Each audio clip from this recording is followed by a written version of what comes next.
In today's video, I'm sharing what is ego, what is its core essence, what is the byproduct of having an ego. Next, I'll share how the ego is structured in our consciousness, and I'll wrap up with how to program yourself out of your ego, as in how to spiritualize your ego.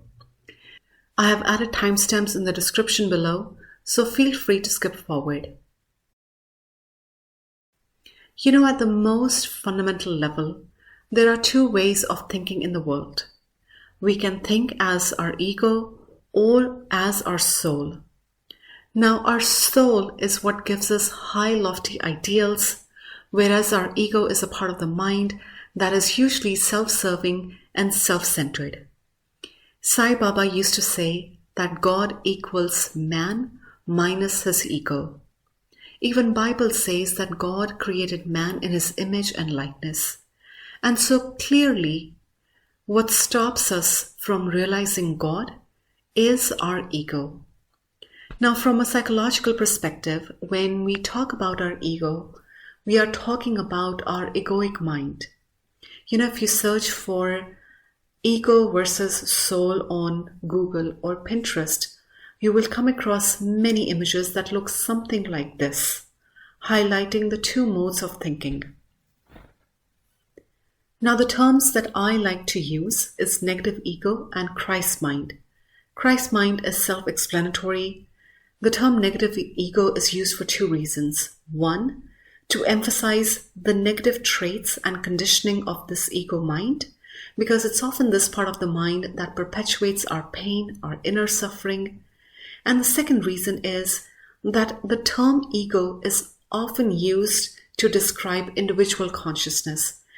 The part of us that makes us unique, it gives us our individuality, and of course that's not what I'm referring to in this video.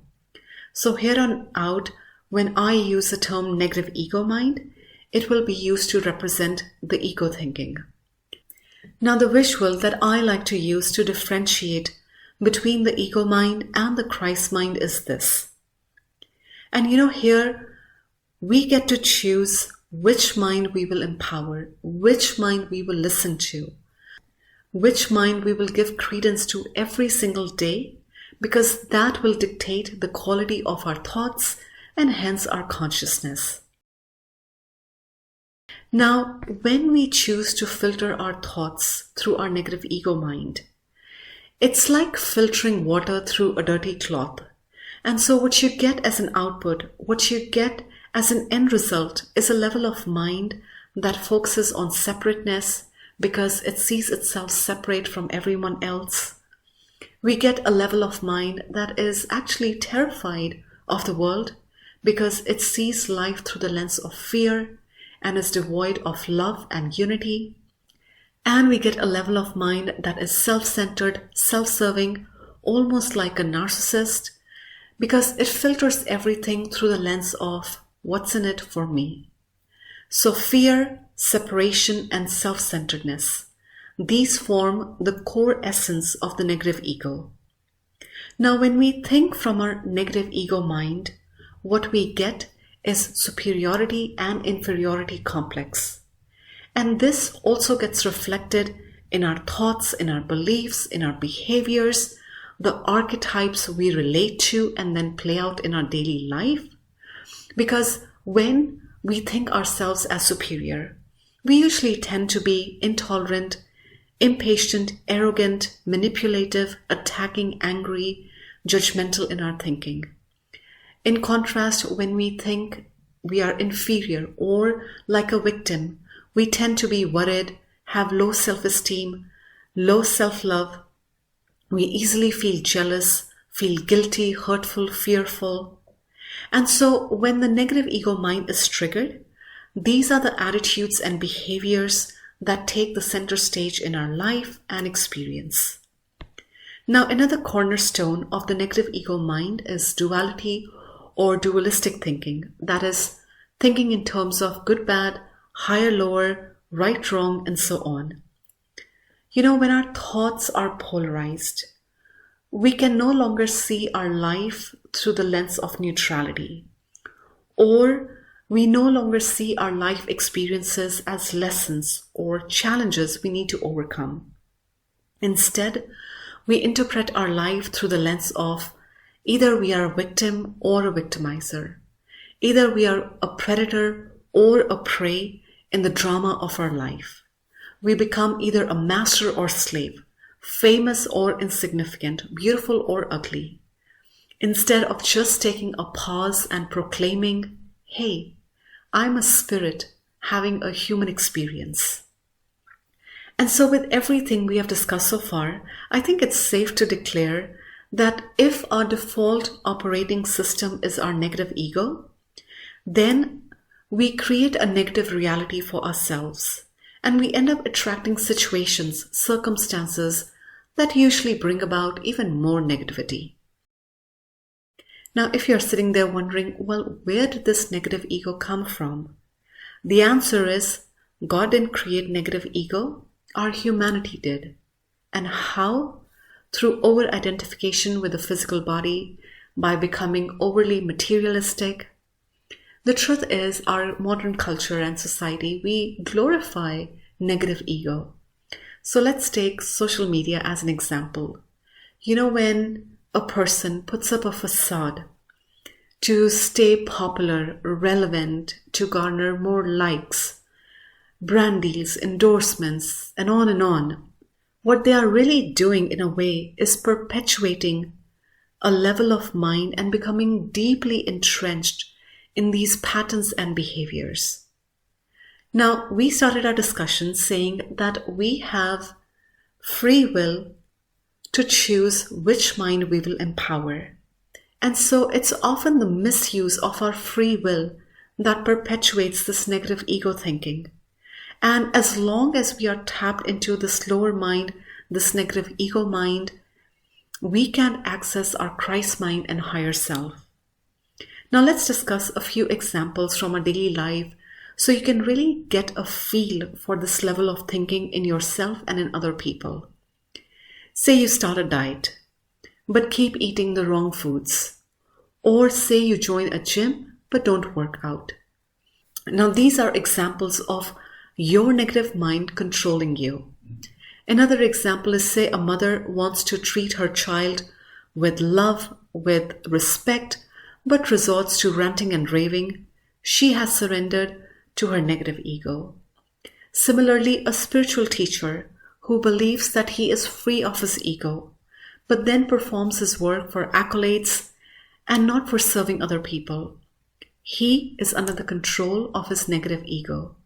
So another way of saying this is any time we allow our subconscious mind to control us, or we go on an automatic, or we don't assert our personal power, that should tell us that we have handed the reins of our life to our negative ego mind. The harsh reality is that none of us are exempt from the negative ego mind programming and conditioning.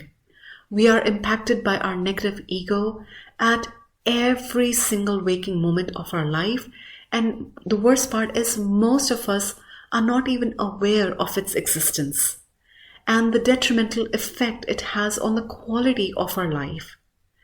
And so the best way to protect yourself, safeguard yourself from this lower mind is to educate yourself about its working so you're no longer at its mercy. On that note, let's talk about what kind of mindset ensues when the negative ego is calling the shots in your life instead of your Christ mind. And as I'm sharing, see if you can identify yourself with any of the thought patterns and mindsets I share here. Now, the first is top dog and underdog mentality versus equality. This is something we already discussed in terms of superiority or inferiority based thinking, which is the core essence of the negative ego. In contrast, our Christ mind sees everyone as equal. Now, the way our negative ego mind keeps a tight grip on us is it tricks us into comparing ourselves with other people. And what happens when we compare? We instantly feel bad. Why? Because there's always someone smarter, accomplished, more talented than us. And then we get stuck in a vicious loop of proving ourselves and how wonderful we are, and it's a never-ending, exhausting game. Now, the negative ego bolsters dualistic thinking, whereas the Christ mind, it encourages even-mindedness. And one way to step out of this dualistic mind is try to maintain even-mindedness, regardless of profit or loss, pleasure or pain, victory or defeat, pain or criticism. And again, it's easy said than done. And both you and I know that it's really challenging to put it into practice every single day. And yet, this is the mindset that we need to transcend. Another cornerstone of negative ego mind is that it makes us believe that we are powerless, and that, my friend, is an illusion. The best antidote to this kind of thinking is to really commit to owning your personal power and practicing self-love. Because if we don't own our personal power, then we can be run over by almost anything. Other people, disincarnate spirits, our ego, our negative thoughts, our desires, impulses, past life karma, even collective consciousness. Perhaps one of the most detrimental consequences of the negative ego mind is that it creates attachments. What I mean by that is the negative ego mind, it makes us become attached to all sorts of people, places, things, times, and events. And the more attached we become, the greater our disappointment. It's no wonder Buddha said, all suffering comes from our attachments. In contrast, our Christ mind guides us to have preferences. Preference is a state of mind. It's an attitude that lets us be happy no matter the outcome. And sure enough, the moment we release our attachment, we instantaneously feel peace of mind. So I'll share an example from my personal life. A while back, I wanted to buy a house in a specific neighborhood. And I was so attached to this outcome of having a specific house, of how I wanted it to look, that I was almost blinded to all other options. It was like I had blinders on and I could see nothing else but what I wanted to see. And needless to say, it created a lot of unnecessary stress in my life at that time. In retrospect, I wish I had kept my mind open to have preferences and not attachments. Because the moment you say, it is my preference to experience XYZ, it's my preference to have a house in a specific neighborhood, we automatically relax and we open ourselves to possibilities we might not have considered before. So moving along, the negative ego's core purpose is seeking pleasure, gratification of carnal desires. The negative ego is always focusing on accumulation of material wealth, having power over other people.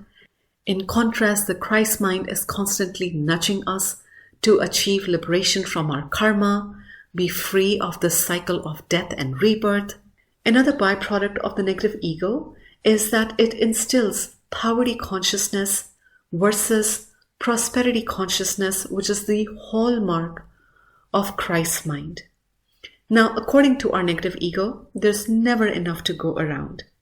The negative ego mind teaches us that money is the root of all evil, and it teaches us the contradictory premise that money is the answer to all our problems.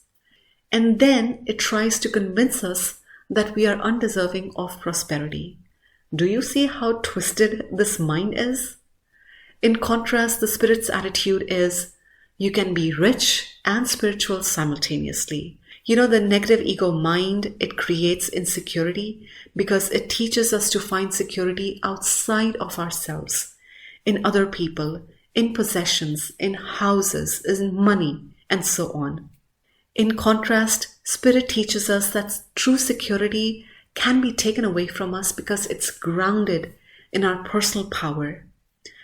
Next, the ego's attitude is either to own power and tries to be controlling and never surrendering, or it takes a completely opposite viewpoint, which is totally surrender, avoiding all responsibility and ownership. None of these two extremes are healthy. Instead, what we want is to own our personal power and surrender simultaneously. With everything that I've discussed so far, I won't be exaggerating when I say that the negative ego mind, it's at the root of our negative thoughts, negative emotions, negative behaviors, relationship problems, poverty consciousness, lack of money, and even real success in life. And so, if negative ego is the cause of all this negativity in our life, then the billion-dollar question becomes, how do we transcend this negative ego? How do we permanently get rid of it? And that's exactly what we will discuss next.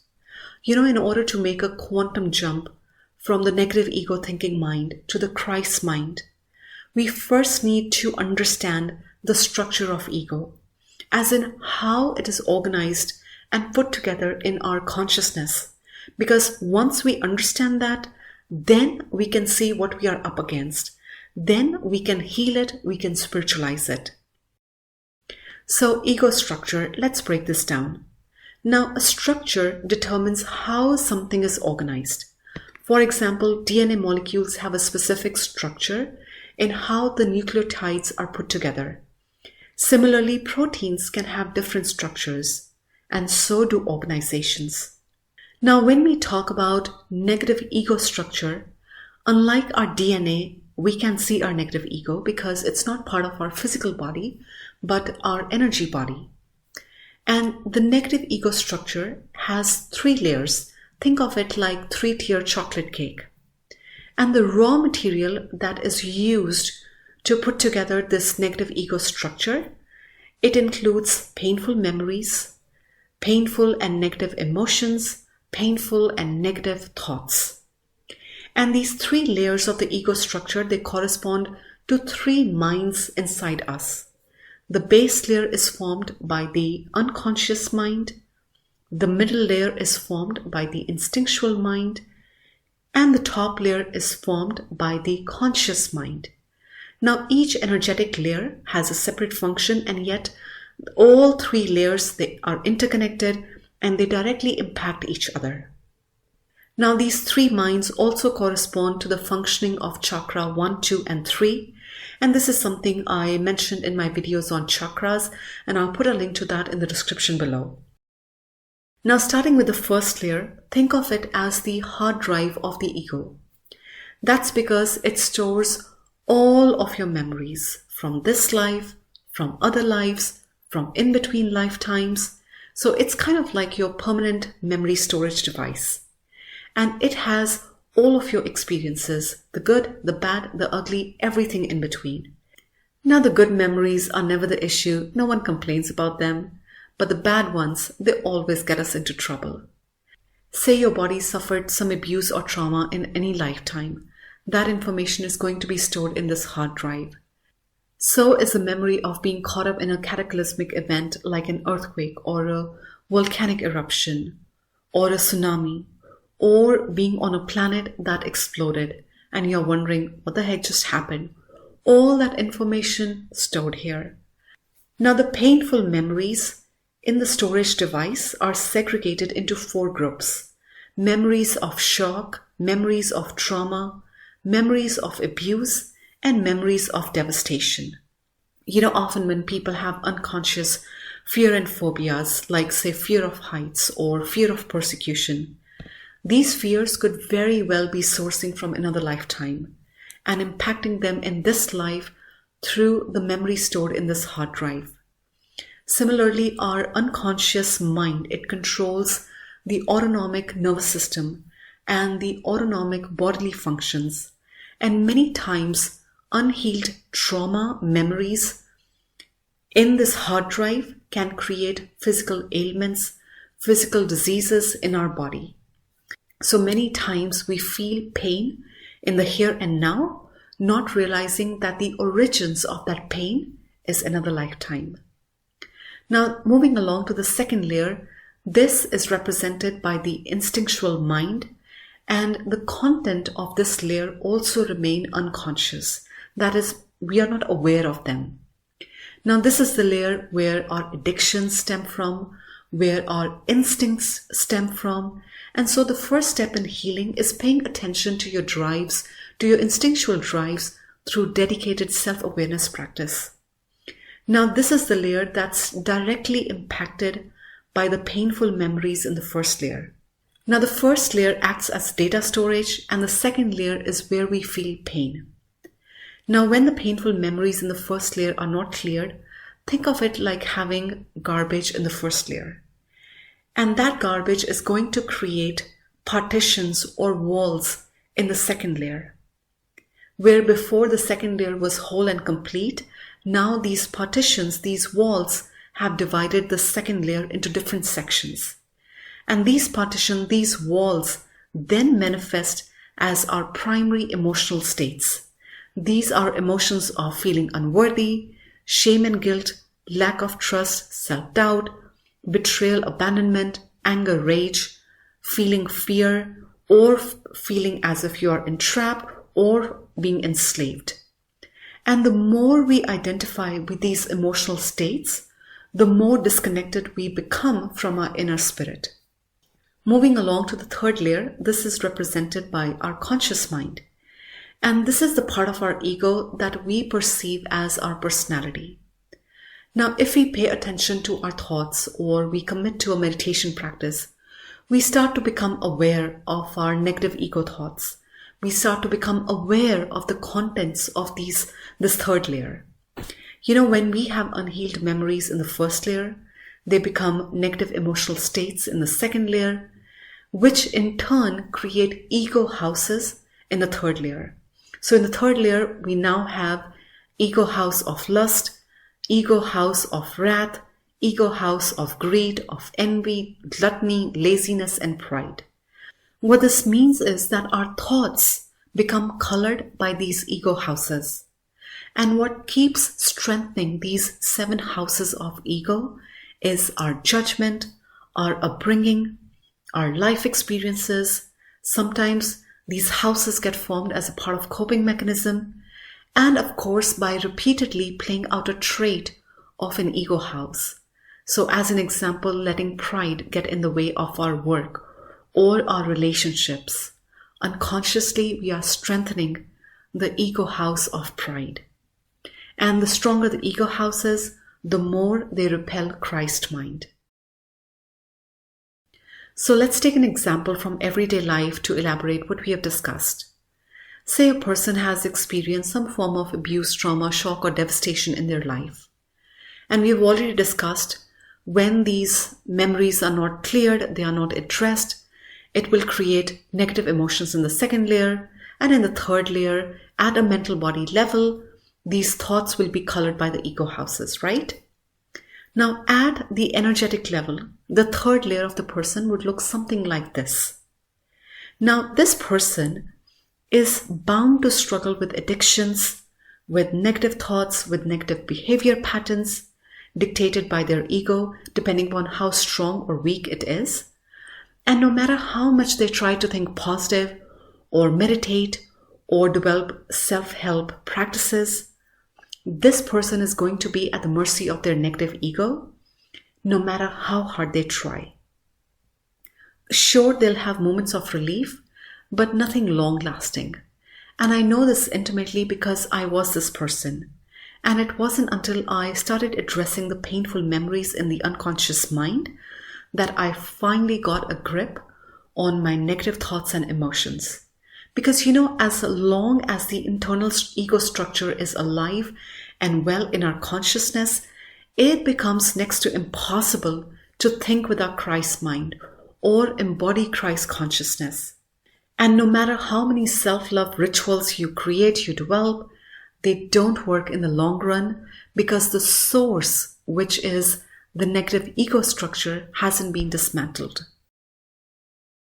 And now to one of the most important parts of the video, which is let's talk about what practical steps we can take to program ourselves out of the negative ego. My first suggestion is when you drop into that inferior or superior thinking, that mindset, immediately label it as coming from your negative ego and disidentify with that thought. you want to create distance from that thought. And so, to be able to observe your thought and in the moment be able to say, hey, this thought, it's coming from my negative ego. It's not the real me. Just doing this exercise alone will start making you become present to your thoughts, present to how you think, and the more distance you create between yourself and your thoughts, the easier it will become to transcend your negative ego. Next suggestion is cultivating a dedicated self-awareness practice, and this is really at the heart of negative ego clearing, because you can't heal that which you don't know. So my recommendation here is creating a daily meditation or journaling practice so you become present to how you think, your emotional triggers, your default emotional states, and what exactly needs healing in your mind, in your emotions. And please note that this process doesn't unfold overnight. And so being patient with yourself, being patient with how things are unfolding will help you go a long way. Next is learning to tap into the wisdom of your body, as in paying attention to the subtle sensations that arise in your body, especially when you are interacting with other people. Does your body feel expansive or constrictive? Because the body is always talking to you through subtle sensations. And you do need to have an inner peaceful environment to access, to tune into these sensations. And tuning into your body means really dropping into that feeling sensation. And this is not a thinking process. My next suggestion is cultivating observer consciousness. That is holding the now state of awareness, because when you are in the now, you connect with your Christ mind, you connect with what it feels like to embody Christ consciousness.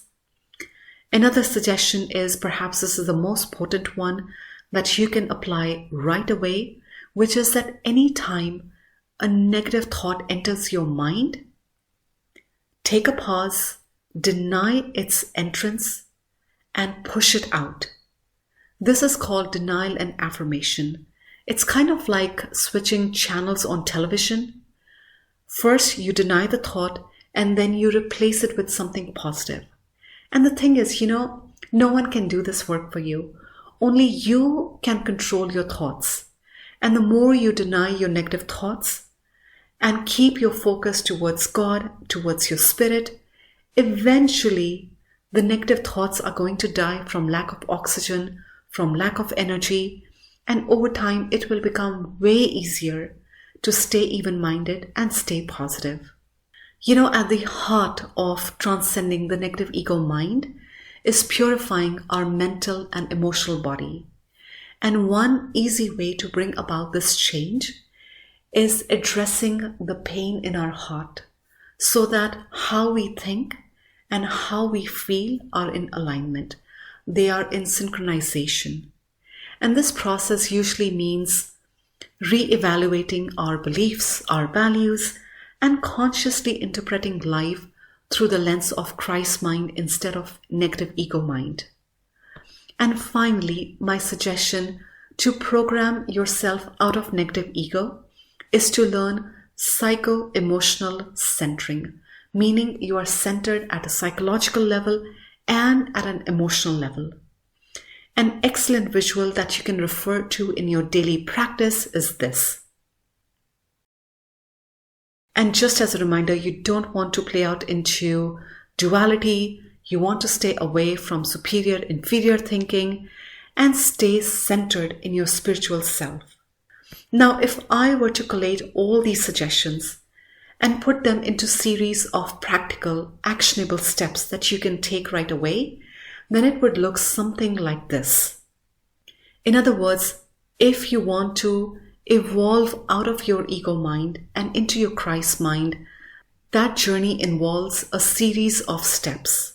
These include learning to balance the four bodies, that is physical, mental, emotional, and spiritual, integrating the three minds, that is your conscious mind, subconscious mind, and the superconscious mind. learning to parent your inner child consciousness, developing self-love, self-worth, owning your personal power at all times, learning to reprogram your subconscious mind, learning the proper use of sexual energies, learning psychic self-defense, developing right relationship with yourself and with other people, taking proper care of your physical vehicle, and learning to master your pain body. Now think of these suggestions as rungs on a ladder that help you build the pathway, the stairway to your Christ mind. And anytime you experience an imbalance in any of these areas, that's just a sign that you need more ego work. Now, as a side note, I recently published videos on balancing the 4 bodies and integrating the 3 minds, and I'll put a link to both those videos in the description below. At the heart of embodying the Christ consciousness is that we constantly deny our negative ego mind. And when we make it a daily practice, when we dedicate ourselves to clearing our negative ego, then what follows is healing of our attitudes, dismantling of internal ego structure, because really, the negative ego needs a place, it needs a structure to live. And if we dismantle its house, it can no longer exist in our consciousness.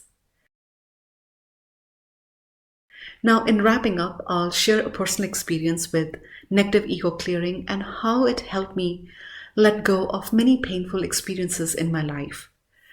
Now, I've shared multiple times that I've been a meditation student for over a decade. And no matter how hard I tried, I could not bring myself to forgive a few people in my life. I could only see the wrong they had inflicted upon me. Intellectually and spiritually, yes, I understood the importance of forgiveness. Yes, I understood that forgiveness is mandatory, non-negotiable, especially for my own spiritual journey and my well-being. But emotionally, I just couldn't bring myself there. So fast forward to past few weeks as I was sourcing and researching content for this video and really coming to a deep understanding of how the negative ego mind works, how detrimental it is to our spiritual well-being, our growth, our evolution, and how it keeps us running in circles. Once I got a good handle on it, a good grasp on it, I literally heard my inner self say, if what stands between you and your Christ mind is forgiving these people, then so be it. Because I value embodying Christ's mind way more than harboring old wounds, old resentments. And that sealed the deal for me. Learning about the negative ego mind and really dedicating myself to clearing it, it has been one of the most potent healing tools in my journey. And I really hope this video and this sharing nudges you to deep dive into the negative ego work. Now, in the description, I have added links to the articles from where I source the content for this video. So if you would like to explore more, I highly suggest checking them out. I hope the information in this video feels supportive in your journey. As always, please only take what resonates, discard the rest. Thank you so much for your time, and I will see you in the next video.